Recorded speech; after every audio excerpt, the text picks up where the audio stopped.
My granddaughter called me just after midnight on a Tuesday in late autumn. I remember the exact moment because I'd been sitting in the dark in the lounge room, unable to sleep, listening to the possums move across the tin roof the way they always did this time of year.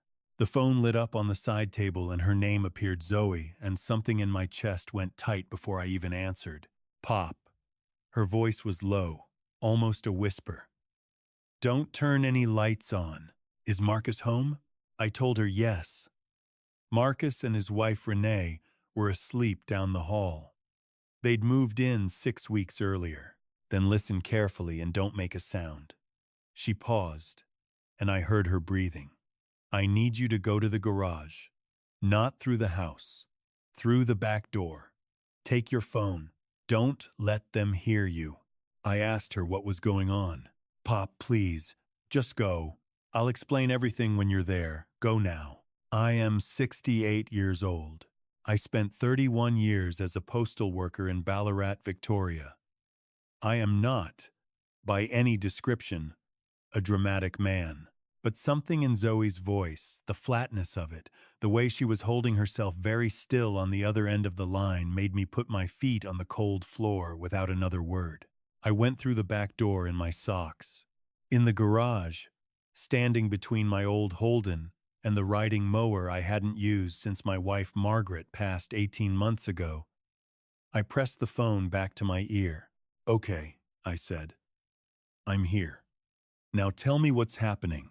What she told me took almost 20 minutes. And by the end of it, everything I thought I understood about my son and his wife had come apart at the seams. I should tell you about Marcus first, because none of this makes sense without understanding who I believed he was. Marcus is my younger son. He turned 42 last March. He grew up in this same house in Ballarat, played footy for the local club, did reasonably well at school, never caused me and Margaret much grief. After school, he drifted for a while, worked in construction up in Queensland, came back when his mother was first diagnosed. I was grateful for that. When Margaret's illness worsened and the medical appointments became relentless, Marcus stepped up. He drove her to chemo. He sat with her when I couldn't manage to hold myself together in those waiting rooms. He was, for those 2 years, a genuinely good son. He met Renee 2 years before Margaret died. She was from Melbourne originally, worked in some kind of financial consulting she never explained clearly. She was polished in a way that Margaret found slightly unsettling, always very composed, always saying the right thing, always watching. Margaret told me once near the end that Renee had eyes like a calculator.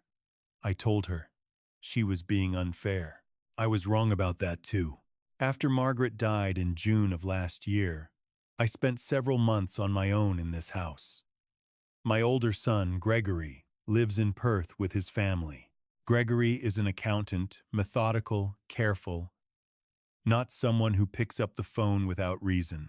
But he called me regularly through those months, and so did his daughter Zoe, who was in her final year of a law degree at the University of Western Australia. Zoe had always been close to me in the way some grandchildren are. We had the same dry sense of humor, the same stubbornness, the same habit of sitting quietly and watching before speaking. In August, about 8 months after Margaret passed, Marcus called to ask if it would be all right if he and Renee moved in for a while. He framed it gently. He said he was worried about me being alone. He said the house was too big for one person, that I hadn't been eating properly, and that was true. I hadn't, and that Renee had recently gone part-time with her work and could help manage the household. He said it would only be temporary, 3 months, maybe 4. I said yes. I was lonely. I am not ashamed to say that.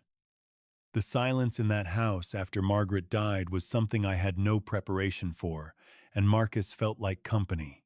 They moved in on a Saturday in September, with 3 carloads of boxes and a cheerful energy that felt, at the time, like sunlight coming back into the rooms. The first sign was small enough that I nearly missed it. About 3 weeks after they moved in, Renee mentioned that my GP, Dr. Halvorsen, had rung while I was out in the garden. She said he wanted to review my medications. I thought nothing of it. I was on a blood pressure tablet and a cholesterol medication, both routine, both taken every morning for years without incident. I went to the appointment she'd booked for me the following week. Dr. Halvorsen seemed slightly confused when I sat down. He said he hadn't called. He said my last review had been only 4 months prior and everything was fine. He did a new check anyway, found nothing concerning, and sent me home.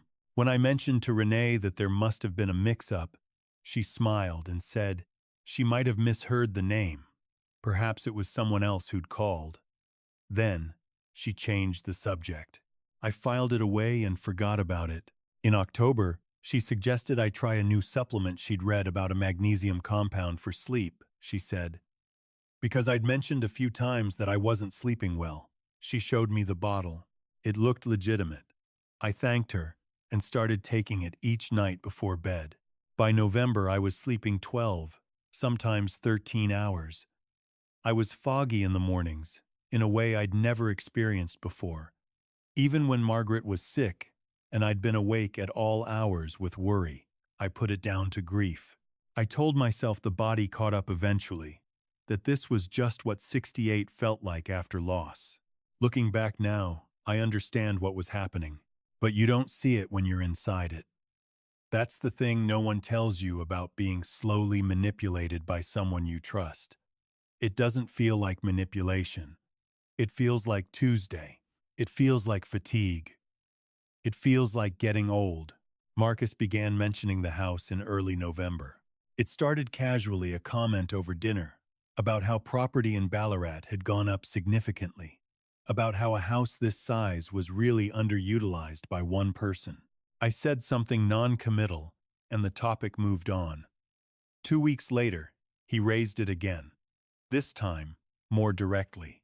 He said that, with the equity in the property, I could buy something much smaller, much easier to maintain, and have a significant amount of money left over to fund a comfortable retirement.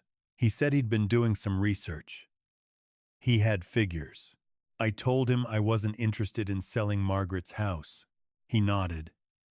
He said, "Of course." He understood. He didn't bring it up again that week. Renee brought it up the following Tuesday.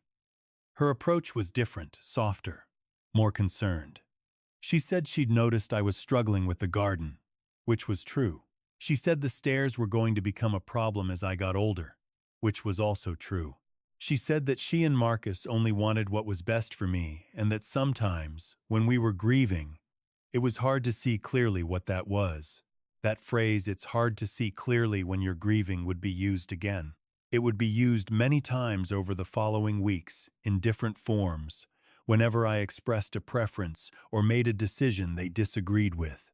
In late November, Marcus raised the subject of a power of attorney. He presented it as sensible forward planning. He said every financial advisor recommended it, that it was simply a legal document that protected me in case I became incapacitated, that it gave him the ability to manage my affairs if I was ever unable to do so myself. He said Gregory had one too, which was a lie I wouldn't discover until later. He said it was just good sense. I told him I'd think about it. That night I called Zoe, not because I was alarmed. I wasn't alarmed yet, but because she was in her final weeks of law school and I thought she might be able to explain simply what such a document actually meant. I asked her casually, the way you ask a grandchild about something they've been studying. She went quiet on the other end of the line. She asked me who had brought it up. I told her. She asked how long Marcus and Renee had been living with me. She asked about the supplements. She asked whether I'd had any changes to my routine, my medications, my social life. I realized, answering her questions, that I hadn't seen my neighbor Brian Kowalczyk in almost 6 weeks, that I'd missed 2 monthly lunches with my old work colleagues from the Postal Service, that Marcus had driven me to my last 2 GP appointments rather than me driving myself and had come into the consulting room with me. That last one I hadn't thought about until Zoe asked. She told me not to sign anything. She said she needed a few days. I want to be honest about those next 3 weeks because I think honesty is the only thing that makes a story like this worth telling. I did not fully believe, even then, that Marcus was deliberately harming me. I believed there was something wrong. Zoe's concern had sharpened something in me that the fatigue and the fog had been dulling, but my son was my son. I had held him as a baby. I had watched him sit beside his mother through chemotherapy. The idea that the same person was now engineering my dependence, my isolation, my gradual surrender of everything Margaret and I had built. I kept pushing that idea away because it was too large and too terrible to hold. I reduced the supplements without telling Renee. I said I'd run out and hadn't got around to buying more. Within a week, the fog began to lift slightly. I started waking at my normal time again. I began paying closer attention. Renee controlled the household diary appointments, visitors, who came and went. I noticed that when Brian from next door had called in one afternoon to check on me, she had answered the door and told him I was resting. I'd been in the garden 20 meters away and hadn't heard a thing. When I asked her about it later, she said she hadn't wanted to disturb me and that Brian had said he'd call again soon. He never did. I found 2 letters from my bank in the recycling bin beneath some food scraps, unopened. When I retrieved and opened them, one was a notification about a scheduled review of my account. The second was a request to confirm contact details for correspondence. Neither was urgent, but neither had been given to me. I photographed them on my phone. I'm not sure why, instinct, perhaps, Zoe had said, in our last call, to document anything that seemed unusual. I did not yet understand how important that Word document was going to become. Zoe arrived on a Friday evening in late November, unannounced. I hadn't told Marcus and Renee she was coming. I'd told Zoe not to call ahead. She had driven from Melbourne Airport straight to the house, having flown over from Perth that afternoon. She had told her father Gregory what she suspected. And Gregory, methodical, careful Gregory, had spent the previous 2 weeks making his own quiet inquiries. What Zoe had found in those weeks between our first conversation and her arrival was this. Renee had, prior to meeting Marcus, has been involved in a civil fraud matter in Melbourne, involving the estate of an elderly client, a matter that had been settled quietly and resulted in no criminal charges, but had ended her career at the firm she'd been working for. Zoe had found this through court records, which are publicly accessible. She had also spoken to a solicitor colleague who confirmed that the settlement had involved repayment of misappropriated funds. Marcus knew. Zoe was almost certain of this. The specificity of their approach, the supplements, the social isolation, the control of medical appointments, the gentle and persistent pressure toward both the property sale and the power of attorney bore the marks of someone who understood exactly how this kind of elder financial abuse worked. Gregory had spoken to my bank directly, presenting his own identification and explaining his concerns as my son. The bank had flagged the account and put a hold on any changes to account authority pending a formal review. They had also, quietly, alerted their fraud team. Zoe sat with me in the garage that night and showed me everything on her laptop. I read through it in the cold, under the fluorescent light, with my hands flat on the bonnet of the old Holden. I didn't speak for a long time. Then I said, "Your father organized all this?" She said yes. I thought about Gregory, who I'd sometimes unfairly considered the less warm of my 2 sons, the one who dealt in facts and figures rather than gestures, who expressed love through organization rather than sentiment. He had been doing this for 2 weeks, quietly and thoroughly, from 2,000 kilometers away. I said, "What happens now?" She said, "We go inside, and tomorrow morning, you do exactly what I tell you." The next 3 days were the most difficult of my life, more difficult in some ways than the worst of Margaret's illness, because during that time I at least understood what was happening and who my enemies were. These 3 days I had to sit at a breakfast table with my son and smile. Zoe had been very clear. We needed to move carefully. The bank hold was in place, which meant any attempt to access my accounts or push through an authority transfer would be flagged immediately. But we needed documentation of the intent evidence that went beyond bank records and a decade-old civil settlement. We needed Marcus and Renee to show us, clearly and in a form that could be used legally, what they had been planning. Zoe had spoken to a solicitor in Ballarat, a woman named Patricia Ng, who specialized in elder law, and Patricia had advised us on what we needed and how to get it. I went about those 3 days as normally as I could manage. I ate breakfast with Marcus. I watched the news in the evenings with Renee. I deflected questions about the power of attorney by saying, Dr. Halvorsen had suggested I take more time with any major decisions, which was close enough to something a doctor might say that it landed without suspicion. On the Monday, Marcus came to me with a folder. He sat across from me at the kitchen table with the particular careful calmness of someone who has been preparing for a conversation. He had printed documents. He explained, gently and at length, that he'd spoken to a financial advisor he named a firm in Melbourne I'd never heard of, and that the advice was strongly in favor of selling the property and transitioning my assets into a managed structure that he would oversee. He said it was the responsible thing to do. He said Margaret would have wanted me to be taken care of. He used her name. Using her name was a mistake. Not because it angered me, it did, but because I had my phone in my breast pocket, and the phone was recording. Patricia Ng had told me exactly what I was and was not permitted to record under Victorian law. A conversation I was personally participating in my own home that was legal. I let Marcus talk for 23 minutes. I asked questions where Zoe had coached me to ask them. I asked him to explain, specifically, how the managed structure would work. I asked who the named controller of the structure would be.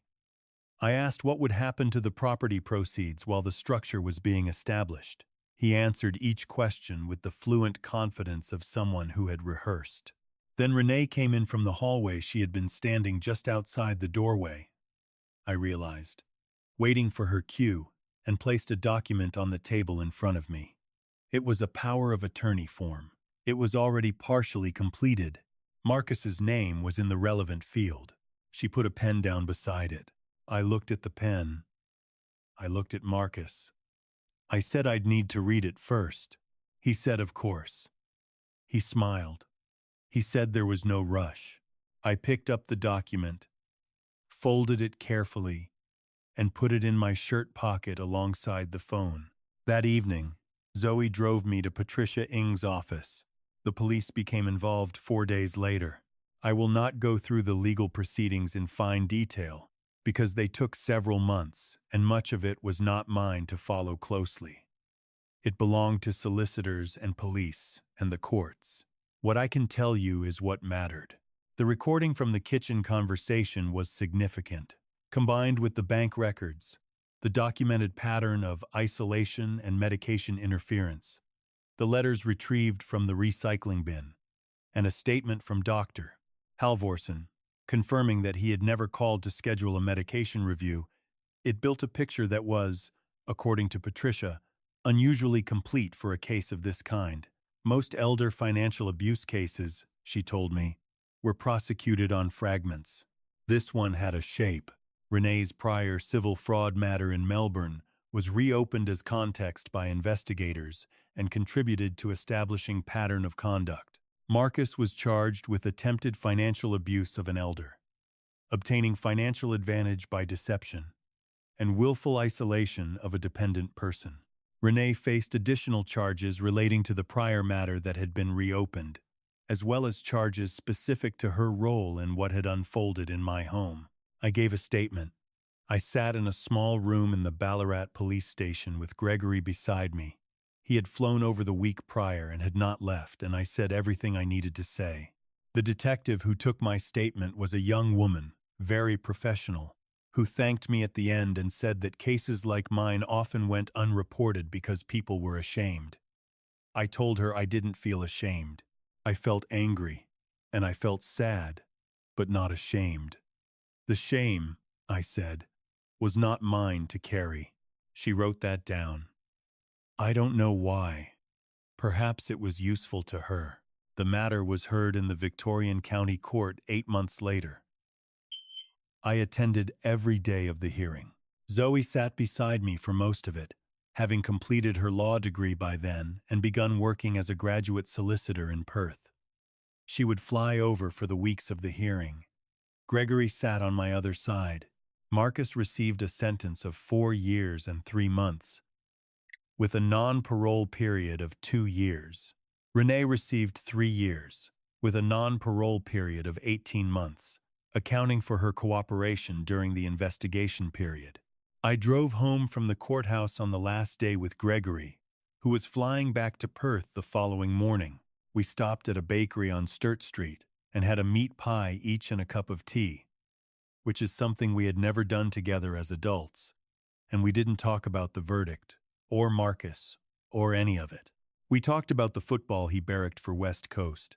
I had always been a Cats man, and we had a comfortable argument about it the whole way home. I slept well that night for the first time in months.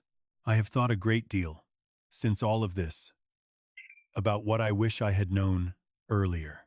Not because thinking about it undoes anything, but because I am 68 years old and I would rather be useful than simply aggrieved. Here is what I know now. When someone who loves you begins explaining why you need help managing your own affairs, ask yourself whether they asked for your input or whether they arrived with a plan already formed. Real concern leaves room for your answer. Manipulation only leaves room for yes.